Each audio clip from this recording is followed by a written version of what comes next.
Bom dia, povo de Deus. Essa é a aula de número 4. Para vocês que estão pela primeira vez neste módulo, eu quero situar vocês a respeito do que nós estamos estudando nessa classe de doutrinas e princípios batistas. O objetivo é a gente entrar na nossa declaração doutrinária ou confissão de fé. E na medida em que eu fui me preparando para apresentar a nossa declaração doutrinária, nossa confissão de fé, eu me deparei com uma pergunta, me ocorreu uma pergunta que nos últimos tempos se tornou muito comum e que no início do protestantismo, nós somos protestantes, certo? Nós somos protestantes. Nós, na Reforma Protestante, protestamos diante da doutrina católica romana. Sobretudo, no início, a justificação pela fé, a forma como os católicos romanos abordam a justificação pela fé. Por mais que digam em seus documentos que eles creem e defendem a justificação pela fé, outros textos e a prática, sobretudo, revela que o catolicismo romano não se ancora na justificação pela fé somente e somente em Cristo para a salvação. Então, nós protestamos, nós saímos do catolicismo romano. E desde então, desde o início, aliás, antes disso, se você olhar para as Escrituras, todos os primeiros cristãos, eles tinham uma maneira de crer que era única, que era coesa. Nunca existiu desde o início, desde as primeiras igrejas cristãs, crentes que cada um acredita no que quer. Nunca houve. Mas com o advento do iluminismo, e desde o iluminismo para cá, passou-se a questionar fundamentos teológicos, teóricos. Então, tornou-se muito comum o indivíduo, com a sua própria razão, e ainda que a sua própria razão esteja desconectada com a razão de tantos outros, provada ao longo de tantos séculos, mas o indivíduo hoje, com a sua própria razão, se acha no direito, digamos, nessa expressão que eles adoram usar, a contemporaneidade, de acreditar no que ele quer. Certo? Não, isso aí é o que você acredita, não é o que eu acredito. Olhando para a mesma Bíblia, olhando para o mesmo texto bíblico, as pessoas vão dizer isso. Não, mas isso é o que você acredita, não é o que eu acredito. Então, com o advento mais recente dessa individualização da fé, né? Esse experiencialismo que é o que marca a contemporaneidade, ou seja, eu acredito naquilo que a minha experiência pessoal vai definir como verdade. Aboliu-se qualquer tipo de credo, ou de confissão de fé, ou de doutrina como um conjunto provado ao longo dos séculos. Aí você vai dizer assim, mas declaração de fé, confissão de fé, é invenção das denominações. Não é bem assim. Nós já estamos estudando Atos capítulo 2 e a gente está vendo o quê? Atos 2:42. Perseveravam na doutrina dos apóstolos. Aí eu pergunto, Davi, o que é a doutrina dos apóstolos? Ele, como um bom batista, que examina a Bíblia, ele vai procurar de capa a capa e não vai encontrar nenhum versículo dizendo a doutrina dos apóstolos é esta. Pá, pá, pá, pá, pá, pá, pá, pá, pá, pá, pá, pá. Não tem, tem? Não tem. Mas eles perseveravam na doutrina dos apóstolos. Então, o ponto é, qual é a doutrina dos apóstolos? A partir do momento que você trabalhar pela Bíblia para buscar compilar isso num conjunto de afirmações, a doutrina dos apóstolos é isto. Doutrina dos apóstolos é isso. A partir do momento em que você tentar construir isso, sabe o que você fez? Uma declaração de fé. Você montou argumentos baseados na Bíblia. Então já era assim desde o início. E Paulo vai escrever aos Coríntios, capítulo 15 da primeira carta, e vai dizer, olha, tem gente pregando um evangelho que é diferente daquele evangelho que eu e os demais apóstolos anunciamos para vocês. Então, como é que a pessoa ia identificar qual era o evangelho de um e o evangelho do outro? O evangelho dos apóstolos, a doutrina dos apóstolos e o dos demais apóstolos. Eles formavam confissões de fé. Eles se declaravam assim. Por exemplo, talvez eu erre aqui, mas eu vou chutar. Eu penso, para mim, me parece, no primeiro momento, que a primeira declaração de fé na Bíblia está lá em Deuteronômio 4.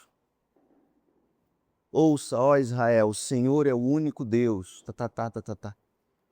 É uma declaração de fé. Então, declarações de fé, ou confissões de fé, ou credos. A gente tem medo do nome credo por causa do catolicismo. Mas o credo é um conjunto de crenças. Todos nós temos credos. O credo é um conjunto de crenças, é um conjunto... E as nossas crenças, elas são fundamentadas em doutrinas. Confissão de fé.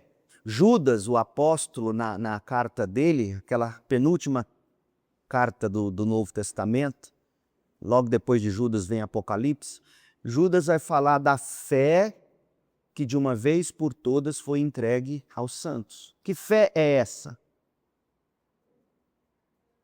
Não é a sua crença subjetiva, minha fé em Jesus. Não. O que ele está falando ali, fé é um conjunto de verdades. Porque fé é usado geralmente nesses dois sentidos. A fé que eu deposito, a confiança que eu deposito em Cristo ou nas promessas de Deus reveladas na Bíblia. Então, meu agarrar como verdade é descrito na Bíblia como fé. Minhas convicções eu agarro como verdade. Jesus é o único suficiente Salvador, eu agarro nisso, isso é fé. Mas o argumento para dizer que Jesus é o único suficiente Salvador é um corpo de doutrinas, que também é chamado de fé. Certo? Então, confissões de fé, declarações doutrinárias, credos, estão na Bíblia. Os primeiros cristãos praticaram e toda a história da igreja praticou. É mais recentemente que as pessoas vão entrar em desacordo, dizendo não acredito nisso não. Eu acredito na Bíblia. Uai. Primeira pergunta que eu vou fazer para essa pessoa é: qual Bíblia? Qual Bíblia? A Bíblia católica? A Bíblia protestante? Não, a Bíblia protestante. Acredito só nela. Ué, mas por que você não acredita na católica? Não, porque o catolicismo está errado. Por que está errado? Percebe que ele já entrou no campo da doutrina sem ele saber, sem ele querer admitir. Então é impossível você não fazer doutrina. Pois bem, quando eu comecei a preparar um estudo sobre a nossa declaração de fé ou confissão de fé, os 18 artigos que a nossa igreja abraçou desde o início, está na ata de fundação, 18 artigos. A primeira declaração de fé dos batistas brasileiros, e aí eu ia estudar isso, vou ainda. E essa confissão de fé, ela se chama Confissão de Fé de New Hampshire, que foi elaborada em 1800 e alguma coisa, lá no estado de New Hampshire, nos Estados Unidos. E aí ela foi adotada por várias igrejas no sul dos Estados Unidos, missionários. E aí quando Zacharias Taylor chega no Brasil, ele traduz ela. Só que ele não dá o nome de Confissão de Fé de New Hampshire. É óbvio, porque New Hampshire, para nós aqui, o que significa? Shampoo? O que é New Hampshire? Mas aí eles deram o nome de declaração, primeira declaração de fé dos batistas, ou não me lembro exatamente o nome, a Covid acabou com a minha memória, para não dizer que eu estou ficando velho. Então, os batistas brasileiros adotaram essa confissão de fé. E na década de 80, meados da década de 80, a Convenção Batista Brasileira atualizou, revisou essa declaração, acrescentou pontos, ao meu ver, importantes, mas estragou outros fundamentais. E aí, quando eu estiver estudando a nossa de 18 artigos, eu vou fazer questão de fazer essa comparação para que as pessoas vejam. Mas enquanto eu me preparava já para entrar no estudo de cada artigo da declaração, eu me deparei com essa questão. A maioria hoje dos batistas desprezam confissões de fé, desprezam declarações de fé, ainda que dizendo que não, nós cremos na Bíblia. Então, alguns batistas eles se apegam num princípio batista chamado competência da alma, ou competência do indivíduo. E é verdade, é um princípio caro para nós batistas. Só que eles, com o advento aí do iluminismo, do experiencialismo, isso influenciou os teólogos batistas da virada do século XIX para o século XX. Então, o que inicialmente era tomado como competência da alma ou competência do indivíduo, competência da alma ou competência do indivíduo, X. Isso aqui até século XIX. Até o século XIX, a competência da alma ou a competência do indivíduo significava X. A partir do século XIX, a virada do século XIX para o século XX, passou a significar Y, outra coisa totalmente diferente. Então, um homem que propagou isso, um homem muito respeitado entre os batistas americanos, chamado Mullins, sobrenome dele, Mullins, E.Y. Mullins. O livro dele foi traduzido, ele era presidente do Seminário do Sul dos Estados Unidos, Batista do Sul. Ele escreveu um livro chamado Os Axiomas da Religião. Você sabe o que é um axioma? Axioma é uma verdade em si mesma. Uma verdade em si mesma, não se discute, é um ponto fixo. Então ele foi definir os axiomas da religião. E nesse e noutros livros, ele foi dizer que a competência da alma e a competência do indivíduo significa, em síntese, eu ter a capacidade por mim mesmo e só por mim mesmo de interpretar a Bíblia. Eu sou competente. A princípio bonito, a princípio correto, mas é um grande problema. É o que você vê acontecendo hoje. Isso na prática significa eu acredito no que eu acho que é certo. Mesmo que isso contradiga toda a tradição, a boa tradição da igreja. Então eu vou acreditar naquilo que eu entendo ser o mais certo para mim. Isso arrebentou com os batistas. Porque não é, o resultado disso é que você vai visitar 5 igrejas batistas em Goiânia, não precisa sair daqui, e eu até encorajo você a fazer isso.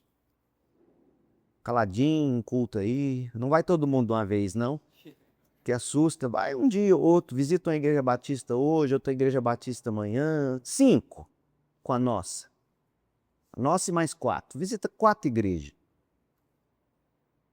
E você vai ver 4, 5 tipos de culto diferentes, cada um fazendo do jeito que entende, cada um crendo de um jeito, cada um falando de um jeito. Aí se você aperta, fala, não, mas a confissão de fé dos batistas, histórica, diz isso. Não, mas a gente não segue credos, a gente segue a Bíblia. Nós somos competentes para interpretar a Bíblia como a gente quiser, como a gente entender que é certo.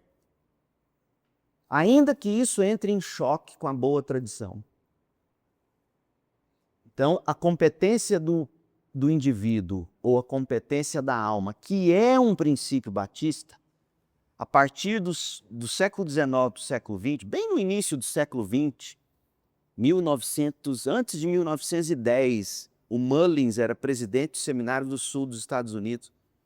E de onde ele aprendeu isso? Ele aprendeu isso no seminário teológico na Alemanha, onde ele foi estudar, e não só ele, diversos outros batistas americanos.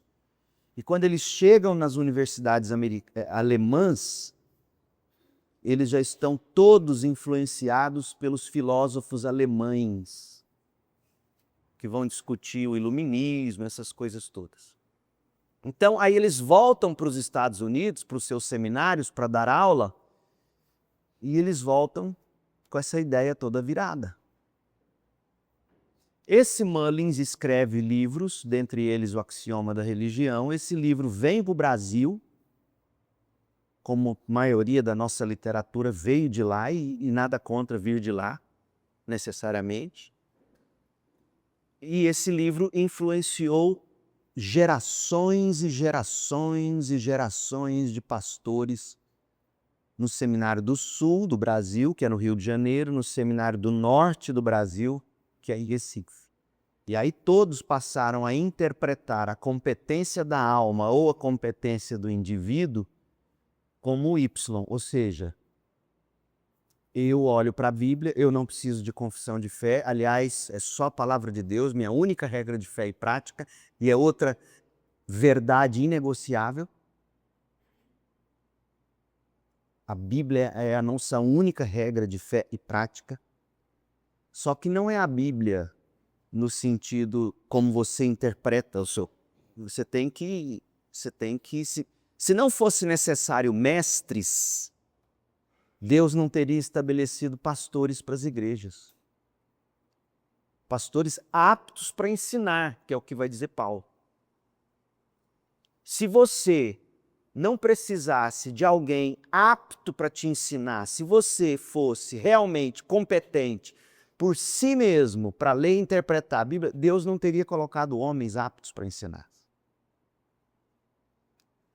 Então, as confissões de fé, as declarações de fé, são homens que ao longo da tradição da igreja, a boa tradição da igreja, Paulo fala da boa tradição, ele vai escrever aos Tessalonicenses, ele vai falar dessa boa tradição. E aí, você então, a sua interpretação bíblica, ela é checada pelo testemunho da igreja, para você não cair em erro, para você enxergar seus pontos cegos. Porque o que significava competência da alma e competência do indivíduo antes da virada do século XIX? Alguém sabe dizer? Conhecedor da história dos batistas aí?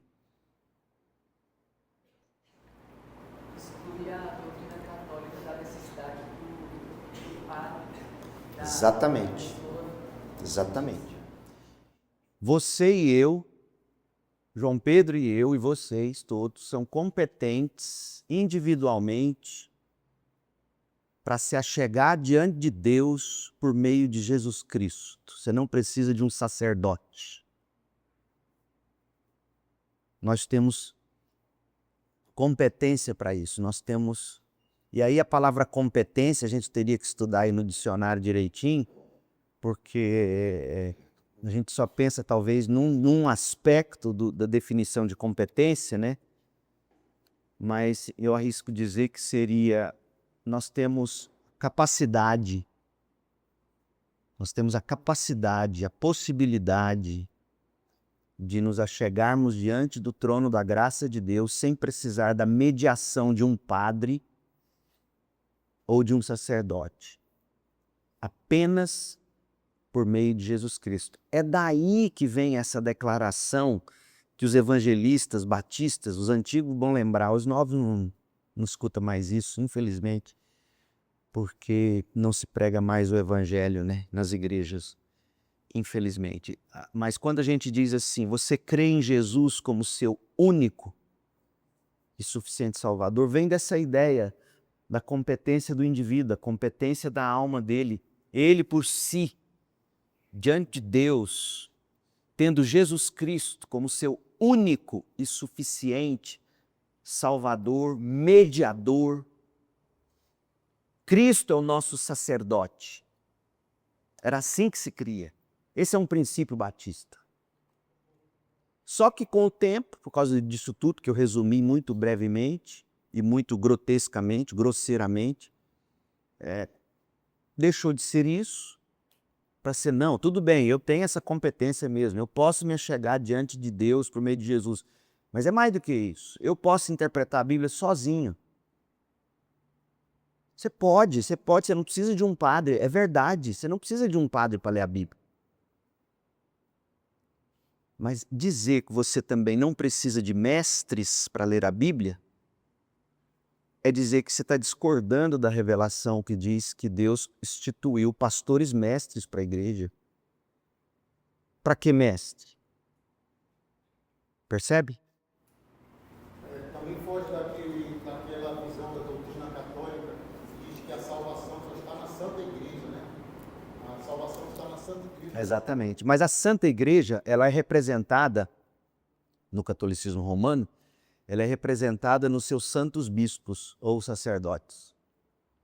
A Igreja Católica Romana, ela é verdadeiramente os bispos. É por isso, quando você vai ver o conclave para eleger um papa, só tem os arcebispos lá. Eles são a igreja. Nós somos ralé. Nós não, graças a Deus. Nós temos que entrar debaixo desse guarda-chuva para a gente receber a salvação. Então, a competência da alma ou do indivíduo significava, olha, nós não precisamos da mediação da igreja, nós não precisamos da mediação, consequentemente, dos sacerdotes, dos bispos, dos padres, porque todo domingo, na missa, o padre, ele sacrifica Jesus Cristo de novo, e de novo, e de novo, e de novo. A missa é isso, é o corpo, a hóstia que vira corpo, o vinho que vira sangue, e detalhe, só o padre bebe o sangue. Eu queria entender por quê. Eles vão dizer que é porque para não ter risco de cair no chão o sangue sagrado, ninguém babar o vinho. Uma situação complicada de entender. Mas, a partir da virada do século XIX, passou a significar Y. E o que é Y? Y é, eu posso chegar diante de Jesus, diante de Deus por meio de Jesus, eu, Jesus e Deus. Essa aqui é a cruz, tá? Então, eu posso chegar diante de Deus por meio de Jesus Cristo, por meio da cruz. Eles creem nisso, no batistas. E isso é verdade, isso aqui é um princípio caríssimo para nós. Somente Cristo. Mas significa também, não, mas isso é o que o senhor está dizendo, pastor. Eu não acredito nisso. Não, não sou eu, não, é a nossa declaração de fé. Não, mas a nossa regra de fé, de prática, não é declaração, não, é a Bíblia. Pronto, acabou. Quando a pessoa diz isso, você sabe que ela já foi picada pela vespa do existencialismo filosófico, teológico, etc. Então, eu pensando nisso, eu falei, a gente precisa redescobrir o que significa ser um batista de verdade. Um batista reformado. Para ninguém, na hora que a gente estiver estudando a declaração doutrinária, ninguém fala assim, mas eu discordo disso aí, pastor. Ué, peraí. Você está discordando daquilo que a gente crê ser uma interpretação fiel das Escrituras, e não sou só eu. Anos e anos de irmãos, de pastores, de irmãos piedosos, creram e interpretaram desse modo. Então você não pode dizer isso. Então, quando você se torna membro da CIB ou de qualquer igreja batista que se preze, você abraça dois documentos que são muito caros para nós. A declaração doutrinária, ou confissão de fé, ou credo, chama do jeito que você quiser, e o pacto da igreja. Porque a declaração doutrinária é o que a gente crê, o pacto é como a gente se comporta. E no Novo Testamento, se você ler as cartas de Paulo direitinho, você vai ver que já existia isso. Paulo vai escrever numa das cartas dele, olha, se alguém não crê assim, se alguém não se comportar do jeito que ele está falando, não tenha comunhão com ele. Isso está claro no Novo Testamento. E aí então eu pensei, vamos mostrar o que significa a identidade dos batistas. Eu comecei a fazer isso. Mostrar a identidade dos batistas. Aí eu me lembrei desse princípio. Falei, gente, mas um dos princípios batistas hoje, caríssimo, que não pode jogar fora da competência da alma, competência do indivíduo, mas corretamente interpretado, à luz da nossa história. Esse princípio, até entre os batistas brasileiros, foi manchado, foi distorcido. É difícil você hoje explicar isso para as pessoas.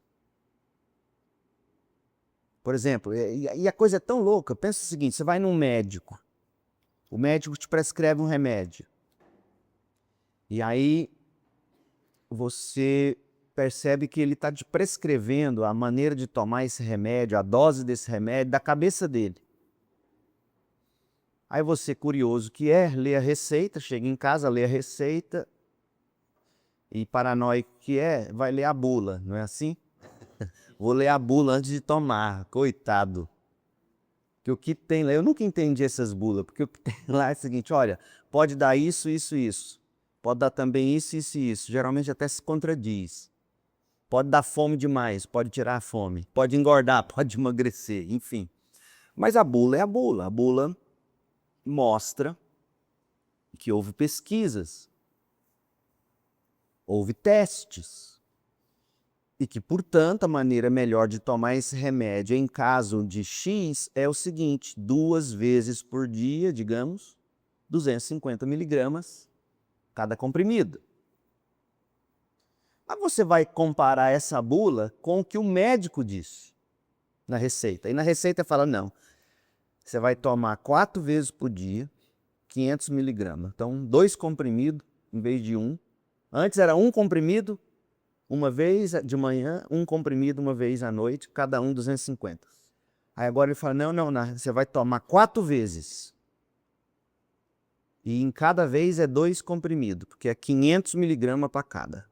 Mas você fala, peraí, doutor. Não, isso aí é o que a bula diz. O que eu acredito é o que eu estou passando para você. Você vai dizer o que desse médico? Eu vou caçar o CRM dele, vou processar esse homem quer me matar. Mas a maioria dos crentes batistas, isso que me dá raiva, dá vontade de bater neles. Faz isso na prática. Não, mas eu não acredito nisso, não. Não é assim que eu acredito, não. Não foi assim que eu aprendi. Gente, é um absurdo o que a gente está vivendo hoje. É uma loucura. Dá vontade de falar, procura um médico que vai te prescrever da cabeça dele. Porque, veja bem, guardadas as proporções, e os médicos presentes aqui me corrijam, essa bula ela passou por cientistas, por pesquisadores, e eu sei que existe hoje teoria da conspiração, pastor, mas a bula e o sei o que, laboratório, pelo amor de Deus, não vamos entrar nisso. Pastor, eu vou fazer só um adendo para completar, que a bula, ao longo dos últimos anos, ela foi alterada para leigos, né? Antigamente ela era mais técnica. Ela era mais técnica. Exato. E será por que foi alterada para leigos? Para entender, porque tem a linguagem... Simplesmente por processado. Processado. O que é É isso? por lei. Ninguém pode processar o laboratório se está contido na bula. Entendi. Se está contido na bula, você não pode processar o laboratório. Por isso que você acaba tendo que ler bula. Esse é o fundamento de lei, né? Fundamento de lei. Mas assim, o ponto é o seguinte, para a gente não devagar. E agora, passou de 4 vezes por dia para 2, porque ninguém toma 4 vezes por dia.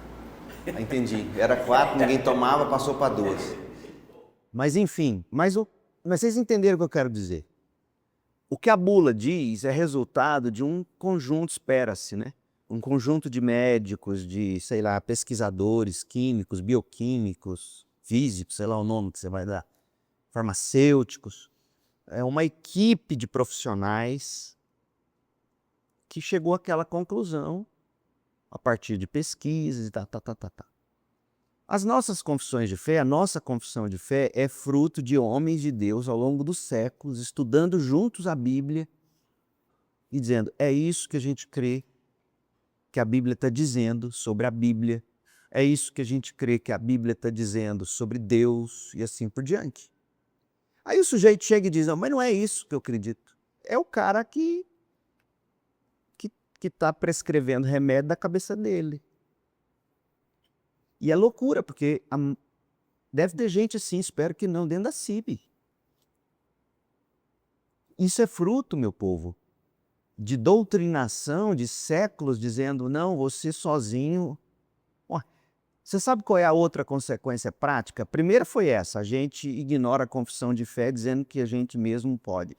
A outra é a loucura que a gente está vivendo hoje, onde cada um define até o sexo que quer ter. Eu sou uma mulher presa num corpo de um homem. Não eu, graças a Deus. Mas...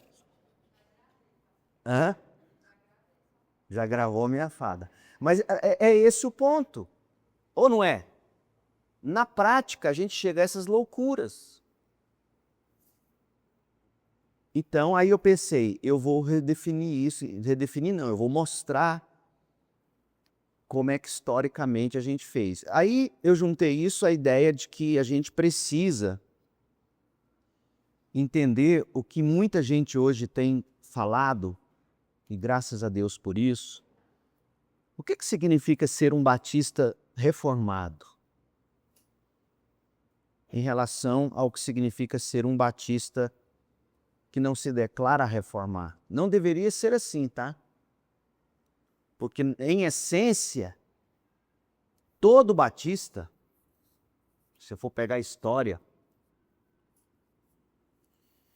todo batista é, em essência, um reformado. Desde a origem, só você estudar a origem. Mas o nosso ponto no Brasil, ele é tão doido. Talvez você não saiba disso. O primeiro livro de história dos batistas, de fato, documentado, grande, foi o que a Pronobis lançou há 2, 3 anos. Tem quase 200 anos de história. Todos os livros de história dos batistas que nós tínhamos, José dos Reis Pereira e outros, livrinho fininho assim, ó. Fruto de compilações, parece apostila de escola bíblica dominical, sem nenhum fundamento histórico. Verdades incluídas ali, não estou dizendo que é mentira o livro. Mas o que ficou propagado no Brasil por anos e anos e anos é o rastro de sangue, que os batistas vieram lá de João Batista. Não existe nenhuma comprovação histórica, meu Deus do céu. Adriana? Quem não acredita estritamente na predestinação, olha, quem não acredita estritamente na predestinação não é reformado, mas não deixa de ser batista. E não significa que vai para o inferno. Porque uma das características de se ser batista reformado é a doutrina calvinista. E desde a origem, nós sempre tivemos batistas que levam em conta a doutrina calvinista estrita, predestinação. Na verdade, o que vai diferenciar um calvinista de um não calvinista são os 5 pontos do calvinismo, e aí eles vão divergir num ou 2 pontos, geralmente. Que se eu for entrar nisso nessa aula, eu vou perder o fio da meada. Nós vamos entrar nela ainda quando eu chegar no tópico 3. Então, respondendo diretamente à pergunta da Adriana, você pode ser um batista sem ser calvinista. Você pode ser. Está cheio de batistas que não são calvinistas. O John Smith, o Thomas Hellis, eles, ao que tudo indicam, que são os primeiros batistas, eles não eram calvinistas em alguns dos pontos.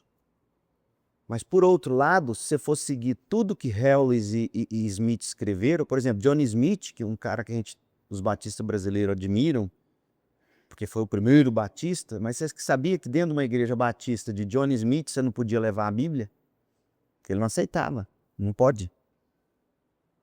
Como assim não pode? Não, você tem que trazer o que está no seu coração. Você vai recitar a Bíblia. Tem uns negócios assim, tem outras coisas mais. Você pegar a primeira declaração de fé que ele escreveu. Só que, infelizmente, ao longo dos anos, o que foi nos trazido foi apenas recortes. Aí a gente foi criando pensamentos a partir de recortes. O que vai salvar o movimento batista na Inglaterra do total enlouquecimento são os batistas reformados, os batistas calvinistas, que começam a escrever confissões de fé mais biblicamente coerentes e traz esse povo para o prumo. Prova é que os primeiros batistas nos Estados Unidos eram calvinistas. O livro de teologia que o Bagby estudou, nosso missionário, o livro de teologia que o Taylor estudou, nosso missionário pioneiro, foi o livro do Boyce, que a Pronobis foi publicar recentemente. Por que os batistas brasileiros nunca publicaram esse livro? Uma loucura. Você tem que saber aonde os nossos missionários estudaram, o que eles aprenderam, qual era o livro-texto deles. Meu Deus do céu, por que esse livro-texto não foi usado nos seminários brasileiros? Qual a diferença de predestinação com eleição? Ou é a mesma? Ou é a mesma? Eleger é você dizer, é meu, eu escolhi para mim. Predestinar é dizer, eu escolhi para mim para isto. Eleger é dizer que é meu, eu escolhi para ser meu. E para que eu escolhi para ser meu? Para isto. Predestinado para ser conforme a imagem de Cristo Jesus. Agora, voltando à pergunta da Adriana, se um batista não crê na predestinação desse jeito, ele nem é crente. Em que sentido? Todo crente é predestinado a ser conforme Jesus Cristo. Então, quem diz que não acredita nisso? Por quê? Porque o que significa ser predestinado a ser conforme Jesus Cristo? Significa, eu vou buscar a santificação para eu ser igual a Jesus Cristo. E a própria Bíblia vai dizer que sem santificação ninguém verá o Senhor. O que se discute no calvinismo e não calvinismo, o ponto que se discute não é tanto a predestinação, é a eleição. Se ela é condicionada ou incondicionada, ou seja, Deus escolheu você, que eu esqueci o nome, escolheu a Diane. Antes que a Diane tivesse feito qualquer coisa boa ou ruim, que é o que está lá em Romanos 9, usando o exemplo de Jacó e Esaú, antes que os gêmeos tivessem feito isso, aquilo, Deus escolheu Jacó. Ou, então isso é uma eleição incondicional, ou seja, independentemente do que a Diane viesse a fazer, Deus, antes da fundação do mundo, escolheu ela, incondicional. Condicional é assim, Deus viu que a Diane ia crer, aí escolheu ela. Então, os problemas da segunda, não vou discutir agora, né? Porque senão eu nem prego. Mas eu vou trabalhar isso quando a gente chegar no doutrina calvinista. E nós vamos tratar com maior respeito todos aqueles que da nossa igreja não creem na eleição incondicional. Nós vamos tratar com respeito. São crentes.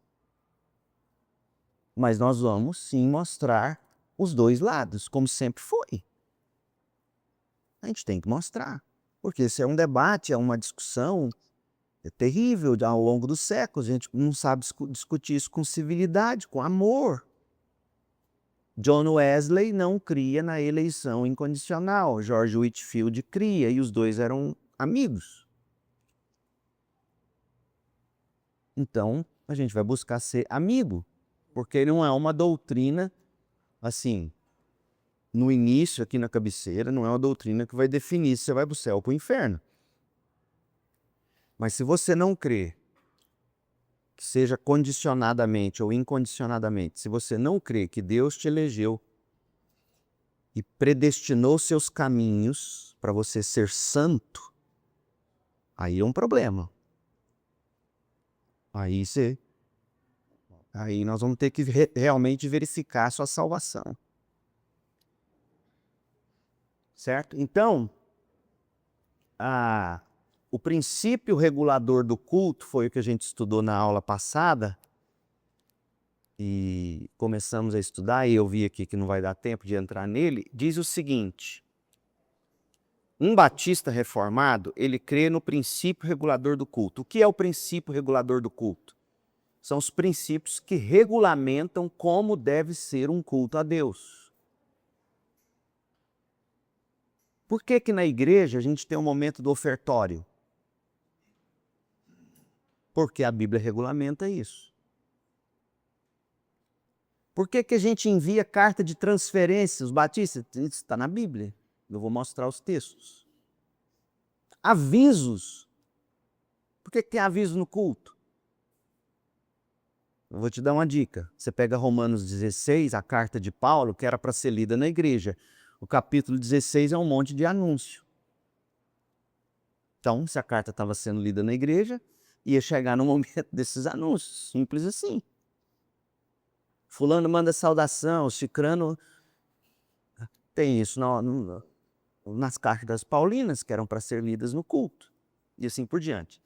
Então, os batistas, os primeiros batistas, e aqui independentemente se ele é calvinista ou não, os primeiros batistas criam que o culto ele tem que ser de acordo com a palavra de Deus. Tá, uma das coisas que a Bíblia diz que acontece no culto é as ordenanças, batismo e ceia. Certo? Aí os primeiros batistas disseram, tudo bem, batismo, a gente batiza na hora do culto porque é uma prescrição bíblica. Aí os primeiros batistas, independentemente de ser calvinista ou não, olhavam e falavam assim, mas a Bíblia não diz que a gente vai batizar criança recém-nascido. A gente crê que o batismo é para aqueles que, chegando à idade da consciência, né, ele toma uma decisão, ele confessa Jesus Cristo. Então, se no nosso culto a gente está batizando recém-nascido, espera um pouco, de acordo com a prescrição bíblica, não pode ser assim. Aí eles começam a romper. Então, e aqui eu vou falar para aqueles que estudam mais, diferentemente do que muitos, inclusive batistas, querem dizer, que a gente não tem nada a ver com puritanismo inglês, esse é o primeiro argumento para dizer, você está mentindo quando diz isso. Porque um dos princípios do puritanismo inglês, o puritanismo inglês querendo purificar a igreja anglicana, um dos argumentos para eles romperem com o anglicanismo era o seguinte: o culto da igreja anglicana não é de acordo com a Bíblia. Vamos purificar isso, daí o nome puritano. Os primeiros batistas usaram esse princípio quando eles disseram, não, nós não vamos batizar desse jeito nos cultos porque não é o que está na Bíblia. Os primeiros batistas usaram o princípio regulador do culto. E aí o que eu ia fazer hoje, e até covardia eu chamar vocês, porque aí eu vou tirar vocês das outras classes semana que vem, era mostrar para vocês quais são os elementos da vida da igreja regulados pela Bíblia. Elementos centrais de culto, leitura da Bíblia, pregação e ensino, oração pública, cânticos, sacramentos ou ordenanças, que é batismo e ceia, votos solenes. Você não faz um voto, por exemplo, quando você se torna membro da igreja? Que voto você faz? O pacto. Você não faz um voto quando você casa num culto? O que é um voto? Então, da onde vem isso? Está na Bíblia. Outras coisas que estão nas Escrituras e que os batistas praticam. Momentos de comunhão juntos na hora do culto. Eleições dos oficiais da igreja, é no culto. Os oficiais estabelecidos, a disciplina eclesiástica, quando a gente desliga um membro por disciplina. Então, todos esses elementos, tudo aquilo que a gente faz como batistas nos cultos, vem do princípio regulador do culto. E aí na semana que vem eu quero mostrá-los com mais detalhes. E eu poderia ter feito isso hoje, mas se eu entrasse assim, peraí, de onde o pastor está vindo para tratar disso? É isso, eu estou tentando demonstrar que os primeiros batistas, e aqui nesse ponto, independentemente se calvinista ou não, os primeiros batistas sempre foram guiados pelo princípio regulador do culto, herança do puritanismo ou do separatismo. Puritano porque queria purificar a igreja anglicana. Separatismo porque acabaram se separando da igreja porque não conseguiram fazer o que queriam de acordo com a Bíblia. Então é a nossa herança. E aí quando você visita, como eu indiquei no início, recomendei, visita mais 4 igrejas batistas na cidade, e tenta avaliar os cultos, você não vê muita diferença, é glória a Deus. Glória a Deus.